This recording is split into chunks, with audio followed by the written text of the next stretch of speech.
네, 구독자 시청자 여러분 반갑습니다. 박 작가입니다. 네, 어제 리플과 아마존이 파트너십을 체결했다. 이런 소식이 이 트위터를 통해서 전해지고 그리고 각종 커뮤니티를 중심으로 확산이 됐는데요. 이 소식의 진위 여부, 이게 과연 진실일까? 이런 부분들을 좀 알아보겠습니다.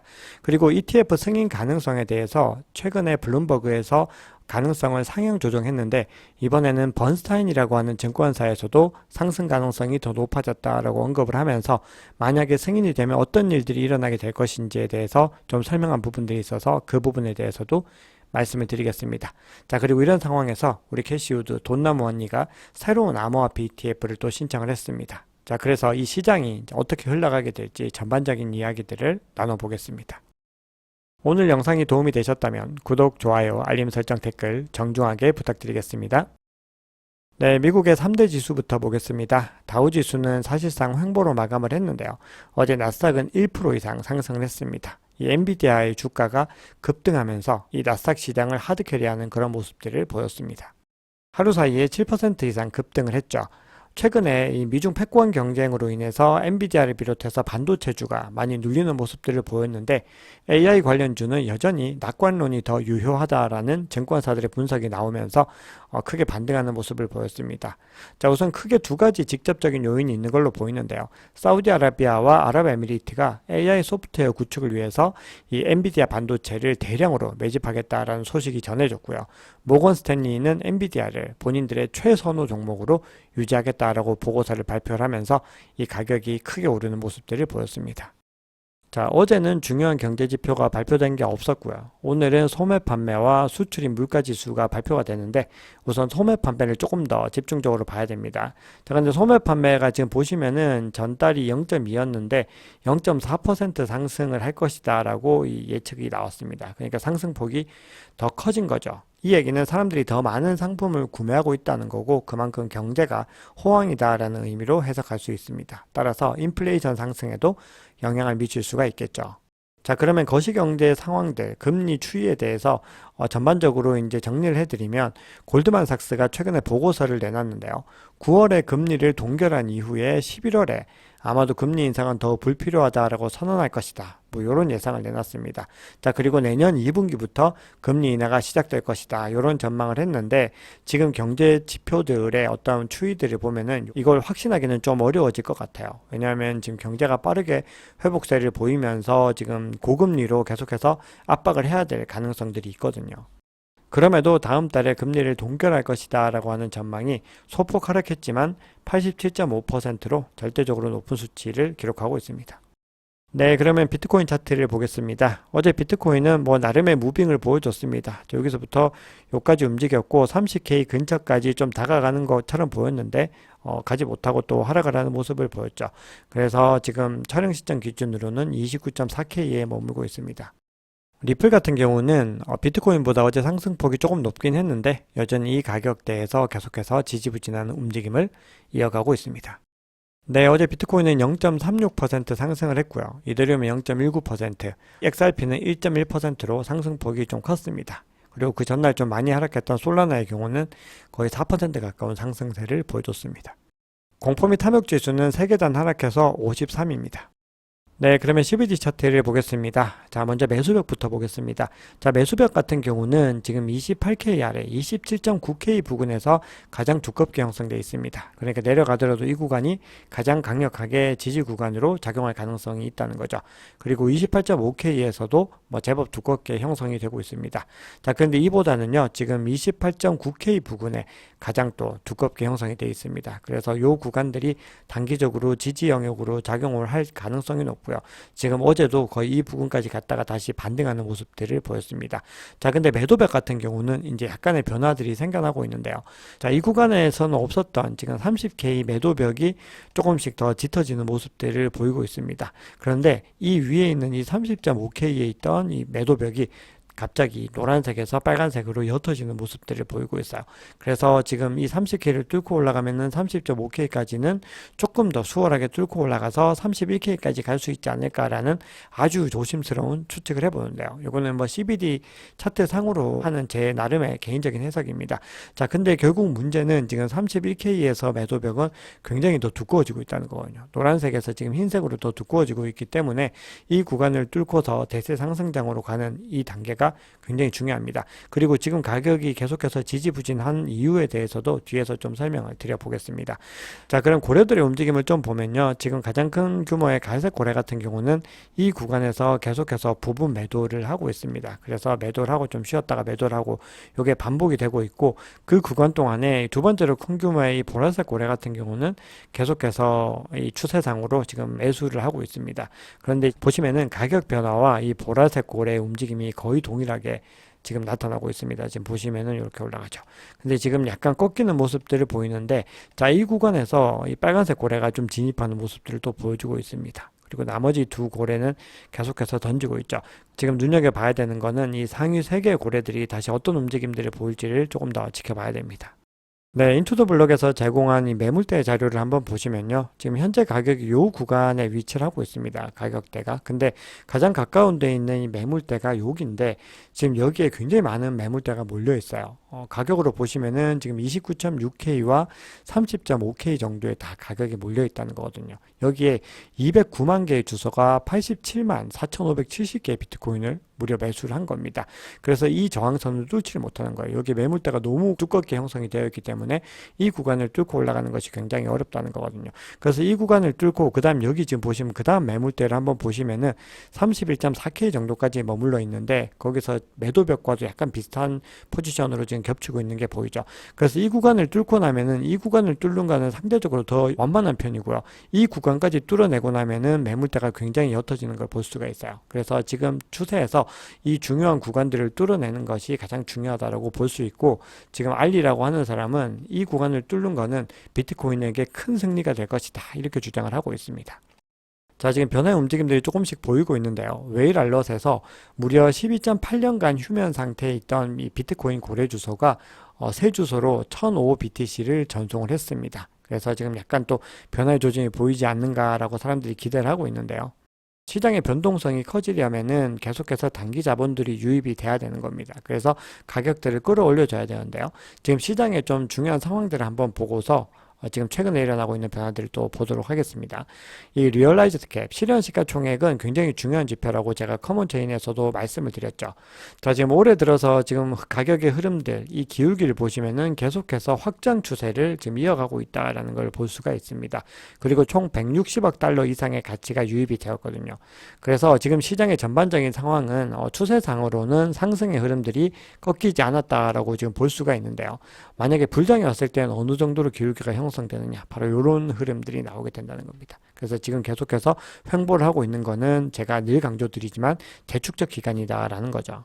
자, 그런데 이거를 이 리얼라이즈드 캡, 실현 시가총액을 롱텀 홀더와 숏텀 홀더를 조금 나눠서 보시면은 지금 숏텀 홀더들이 훨씬 더 가파르게 증가하고 있고, 오히려 롱텀 홀더들은 줄어들고 있다는 걸 볼 수 있습니다. 그러니까 지금 시장이 굉장히 고요해 보여도 물밑에서는 계속해서 변화들이 일어나고 있다는 거거든요. 자, 그런데 단기 홀더들도요, 두 가지로 분류를 합니다. 글래스노드가 일주일 내에 어떤 거래들을 하는, 초단기적인 거래를 하는 거를 핫서플라이라고 합니다. 굉장히 뜨거운 공급이라고 하죠. 반면에 뭐 한 달에서 3개월, 6개월을 두고서 조금 단기 홀더이지만 길게 거래를 하는 사람들을 웜 서플라이라고 합니다. 따뜻한 공급이라고 하거든요. 근데 지금 보시면은 이 핫서플라이, 초단기 매매를 하고 있는 사람들은 비율이 2.8%도 안 되는 그런 수준입니다. 반면에 한 달에서 6개월 정도 보유하고 있는 이 웜 서플라이는 계속해서 추세적으로 상승하는 모습들을 보이고 있는 거죠. 그래서 이 값은 굉장히 의미가 있는 겁니다. 아직까지는 낮지만 이런 보유자들이 계속해서 증가를 해줘야지 상승 추세를 이어질 수 있다는 거거든요. 그래서 지금 보시면은 이런 흐름들이 이어졌을 때 상승의 큰 흐름들로 가게 되고, 이후에는 이제 하락하는 추세들로 이어지게 된다라는 거거든요. 코인시어스의 주간 자금 흐름 보고서에서 드디어 이 비트코인 유입량이 순유입으로 변환이 됐습니다. 지난주까지 3주 연속으로 계속해서 순유출이 일어났는데, 이번에는 비트코인 펀드에서 순유입이 기록이 돼서 2,700만 달러가 유입이 됐습니다. 그리고 이더리움 상품에서도 250만 달러가 유입이 됐죠. 그리고 솔라나와 리플도 여전히 소량이지만 계속해서 유입의 추세를 보이면서 총 합쳐서 2,850만 달러가 순유입되었습니다.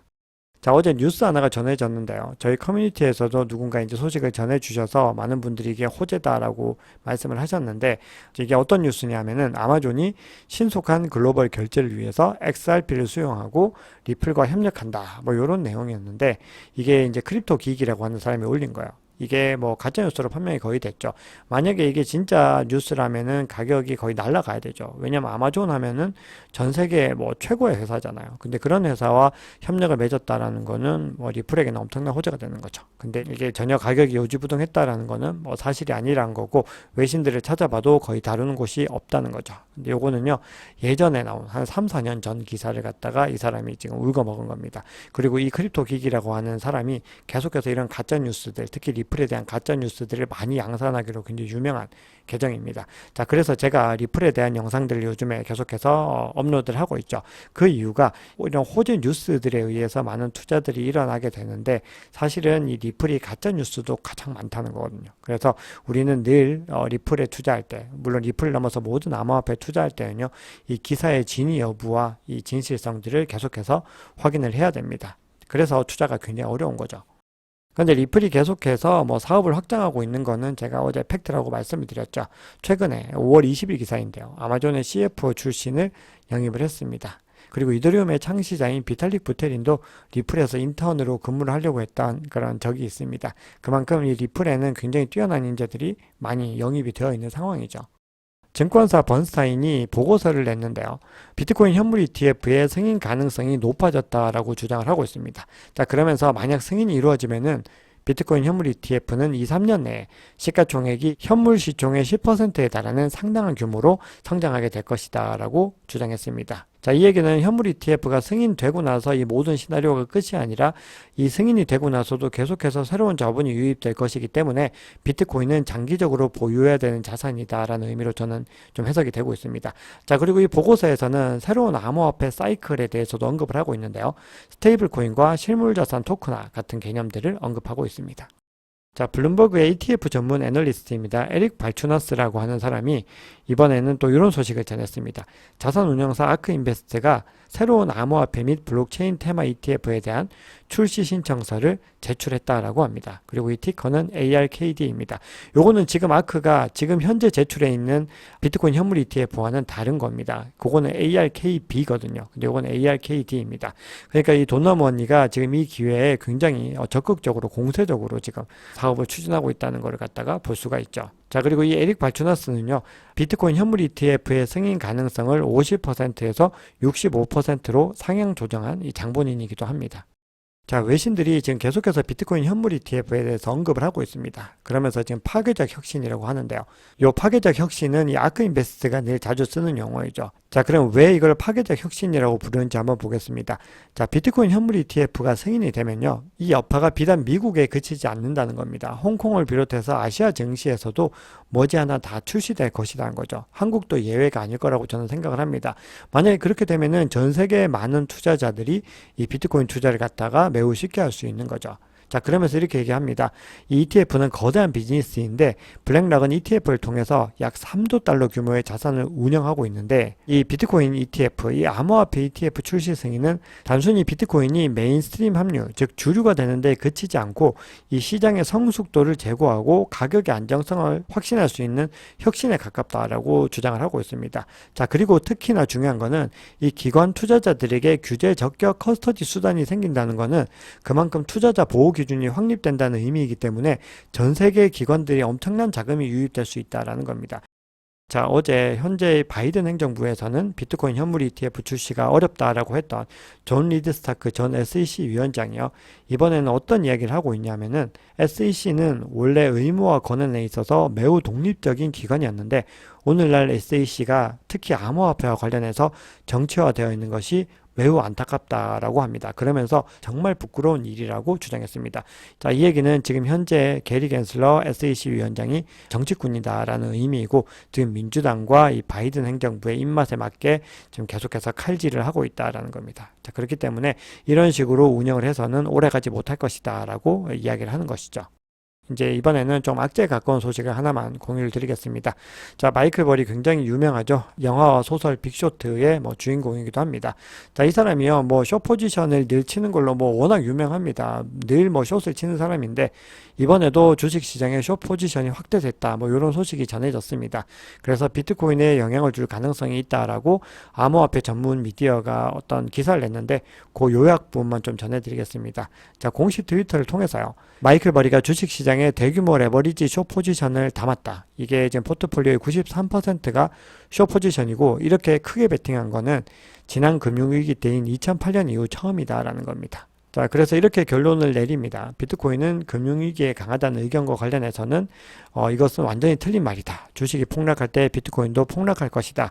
실제로 비트코인은 다가오는 경기 침체에 더 많이 하락할 것이므로 손실에 대비해야 한다. 이렇게 설명을 하고 있습니다.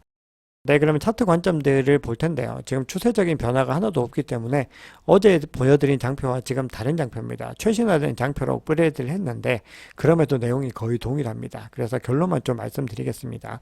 가격은요, 28.5K와 30.35K 사이 범위에서 계속해서 움직일 가능성이 높다라고 여전히 주장을 하고 있습니다. 요거는 제가 아까 보여드렸던 CVD 차트 그리고 매물대와도 다 겹치는 부분들이죠. 자, 그런데 이 가격이 범위를 벗어나게 되면은 만약에 하방으로 추세를 이탈하게 되면은 28.5K 아래로 떨어져서 26K까지도 하락할 수 있다라고 이야기를 합니다. 반면에 30.3K 이상을 뚫고 올라가게 되면은 31.5K 그리고 32.4K까지 도달하게 되고 이후에는 30K, 40K까지 지금보다는 조금 더 무난하게 올라갈 수 있다라고 주장하고 있습니다. 자, 오늘 준비한 얘기는 여기까지입니다. 오늘 내용이 도움이 되셨다면 구독, 좋아요, 알림 설정, 댓글 정중히 부탁드리겠습니다. 지금까지 박 작가였습니다.